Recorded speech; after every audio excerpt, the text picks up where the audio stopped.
Alice's Adventures in Wonderland by Lewis Carroll. Chapter 1. Down the Rabbit Hole. Alice was beginning to get very tired of sitting by her sister on the bank and of having nothing to do. Once or twice she had peeped into the book her sister was reading, but it had no pictures or conversations in it. "And what's the use of a book," thought Alice, "without pictures or conversation?" So she was considering in her own mind, as well as she could, for the hot day made her feel very sleepy and stupid, whether the pleasure of making a daisy chain would be worth the trouble of getting up and picking the daisies, when suddenly a white rabbit with pink eyes ran close by her. There was nothing so very remarkable in that, nor did Alice think it so very much out of the way to hear the rabbit say to itself, oh dear, I shall be late." Then she thought over afterwards. It occurred to her that she ought to have wondered at this, but at the time it all seemed quite natural. But when the rabbit actually took a watch out of its waistcoat pocket and looked at it and then hurried on, Alice started to her feet, for it flashed across her mind that she had never before seen a rabbit with either a waistcoat pocket or a watch to take out of it. And burning with curiosity, she ran across the field after it, and fortunately was just in time to see it pop down a large rabbit hole under the hedge. In another moment down went Alice after it, never once considering how in the world she was to get out again. The rabbit hole went straight on like a tunnel for some way, and then dipped suddenly down, so suddenly that Alice had not a moment to think about stopping herself before she found herself falling down a very deep well. Either the well was very deep, or she fell very slowly, for she had plenty of time as she went down to look about her and to wonder what was going to happen next. First she tried to look down and make out what she was coming to, but it was too dark to see anything. Then she looked at the sides of the well and noticed that they were filled with cupboards and bookshelves. Here and there she saw maps and pictures hung upon pegs. She took down a jar from one of the shelves as she passed. It was labeled orange marmalade, but to her great disappointment it was empty. She didn't like to drop the jar for fear of killing somebody, so managed to put it onto one of the cupboards as she fell past it. "Well," thought Alice to herself, "after such a fall as this, I shall think nothing of tumbling downstairs. How brave they'll all think me at home. Why, I wouldn't say anything about it, even if I fell off the top of the house." Which was very likely true. Down, down, down. Would the fall never come to an end? "I wonder how many miles I have fallen by this time," she said aloud. "I must be getting somewhere near the center of the earth. Let me see, what would be 4,000 miles down, I think?" For you see, Alice had learned several things of this sort in her lessons at the schoolroom, and though this was not a very good opportunity for showing off her knowledge, as there was no one to listen to her, still it was good practice to say it over. "Yes, that's about the right distance. But when I wonder what latitude or longitude I've got to..." Alice had no idea what latitude was or longitude either, but though they were nice grand words to say. Presently she began again. "I wonder if I shall fall right through the earth. How funny it'll seem to come out among the people that walk with their heads downward. The antipathies, I think." She was rather glad there was no one listening this time, as it didn't sound at all the right word. "But I shall have to ask them what the name of the country is, you know. "Please, ma'am, is this New Zealand or Australia?" And she tried to curtsy as she spoke. Fancy cursing as you are falling through the air.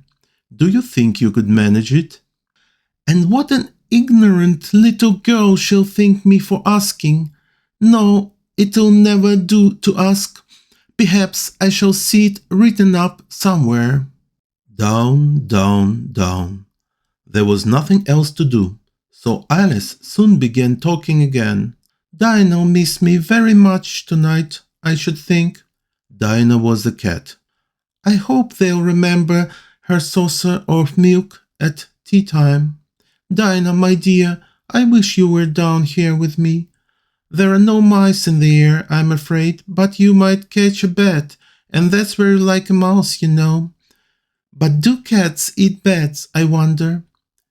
And there Alice began to get rather sleepy, and went on saying to herself, in a dreamy sort of way, "Do cats eat bats? Do cats eat bats? And sometimes, do bats eat cats?" For you see, as she couldn't answer either question, it didn't much matter which way she put it. She felt that she was dozing off and had just begun to dream that she was walking hand in hand with Dinah and saying to her very earnestly, "Now, Dinah, tell me the truth. Did you ever eat a bat?" Then suddenly, thump, thump, down she came upon a heap of sticks and dry leaves, and the fall was over. Alice was not a bit hurt, and she jumped up on her feet in a moment. She looked up, but it was all dark overhead. Before her was another long passage, and the white rabbit was still in sight, hurrying down it. There was not a moment to be lost. Away went Alice like the wind, and was just in time to hear it say as it turned a corner, "Oh, my ears and whiskers, how late it's getting." She was close behind it when she turned the corner, but the rabbit was no longer to be seen. She found herself in a long, low hall, which was lit up by a row of lamps hanging from the roof. There were doors all round the hall, but they were all locked, and when Alice had been all the way down one side and up the other, trying every door, she walked sadly down the middle, wondering how she was ever to get out again. Suddenly she came upon a little three-legged table, all made of solid glass. There was nothing on it except a tiny golden key, and Alice's first thought was that it might belong to one of the doors of the hall, but alas, either the locks were too large or the key was too small, but at any rate it would not open any of them. However, on the second time round, she came upon a low curtain she had not noticed before, and behind it was a little door about 15 inches high. She tried the little golden key in the lock, and to her great delight it fitted. Alice opened the door and found that it led into a small passage, not much larger than a rat hole. She knelt down and looked along the passage into the loveliest garden you ever saw.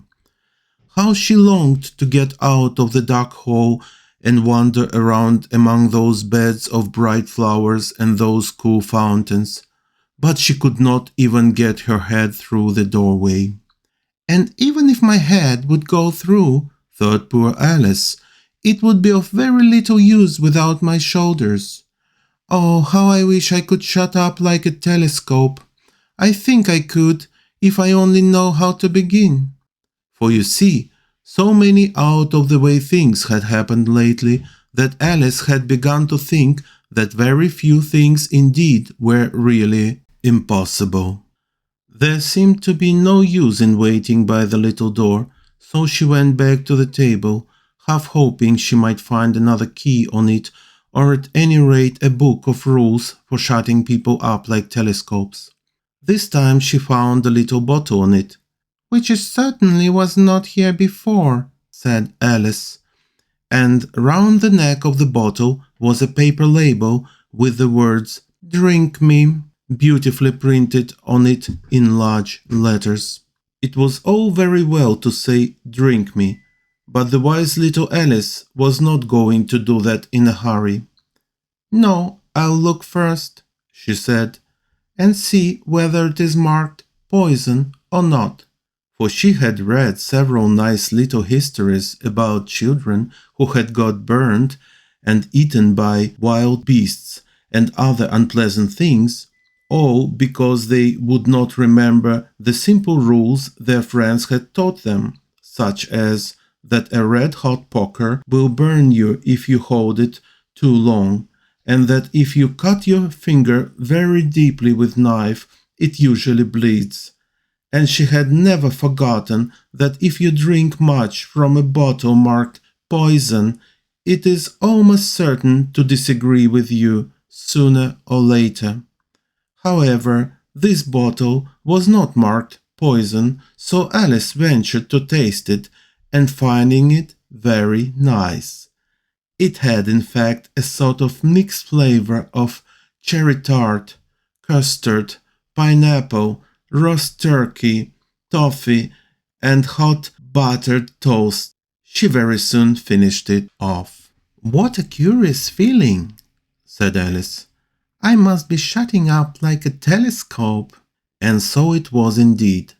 She was now only 10 inches high, and her face brightened up at the thought that she was now the right size for going through the little door into that lovely garden.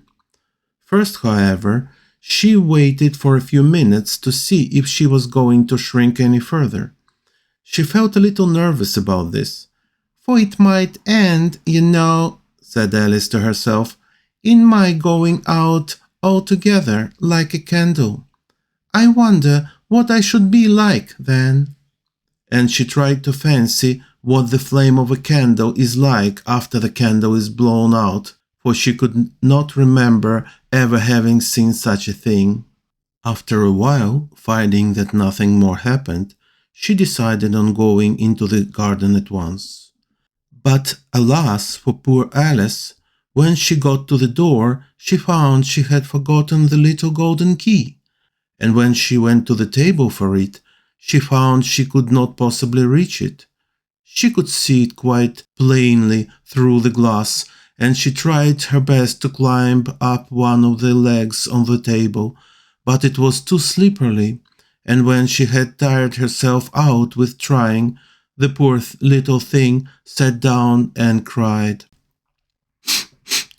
"Come, there is no use in crying like that," said Alice to herself rather sharply. "I advise you to leave off this minute." She generally gave herself very good advice, though she very seldom followed it, and sometimes she scolded herself so severely as to bring her tears into her eyes, and once she remembered trying to box her own ears for having cheated herself in a game of croquet where she was playing against herself, for this curious child was very fond of pretending to be two people. "But it's no use now," thought poor Alice, "to pretend to be two people. Why, there is hardly enough of me left to make one respectable person." Soon her eye fell on a little glass box that was lying under the table. She opened it and found in it a very small cake, on which the words "Eat me" were beautifully marked with currants. "Well, I'll eat it," said Alice, "and if it makes me grow larger, I can reach the key, and if it makes me grow smaller, I can creep under the door, so either way I'll get into the garden, and I don't care which happens." She ate a little bit and said anxiously to herself, "Which way? Which way?" holding her hand on the top of her head to feel which way it was growing, and she was quite surprised to find that she remained the same size. To be sure, this generally happens when one eats cake, But Alice had got so much into the way of expecting nothing but out of the way things to happen that it seemed quite dull and stupid for life to go on in the common way. So she set to work and very soon finished off the cake.